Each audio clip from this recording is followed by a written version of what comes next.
બનાસકાંઠાની વાત કરીએ તો કાંકરેજના સિહોરી ખાતે બ્રાહ્મણવાસમાં નીકળી ચંદન ઘો। જી હા, અત્યારે કાળઝાળ ગરમીનો માહોલ ચાલી રહ્યો છે તો ગરમીમાં ઘો નીકળતા વાસમાં અફરાતફરીનો માહોલ મચ્યો છે।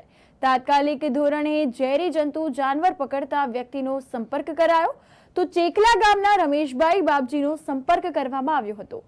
આ અંતર્ગત વાત કરવામાં આવે તો ચેકલા ગામના રમેશભાઈ બાપજીનો સંપર્ક કરી હાથ કરામતથી ઝડપી પાડી ચંદન ઘો અંતર્ગત દ્રશ્યો પણ સામે આવ્યા છે। દ્રશ્યોમાં આપ જોઈ શકો છો કે રમેશભાઈ જે છે તે ચંદન ઘોને હાથથી રમાડી રહ્યા છે।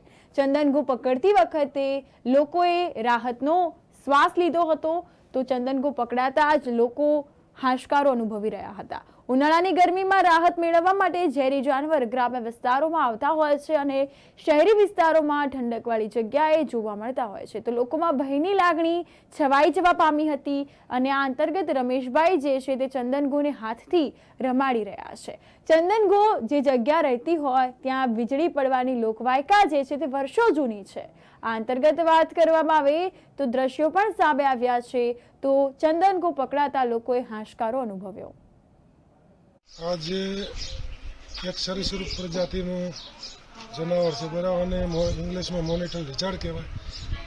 એમ કે આ જે પાટલા ઘોનો બચ્ચો જ છે ચંદન ઘોનું આપણે જે અહીંયા દેશી ભાષામાં ચંદન ઘો કહેતા હોય, ઝેરી હોય છે અને કરડે તો મરી જાય, એ બધી તદ્દન ખોટી વાત છે।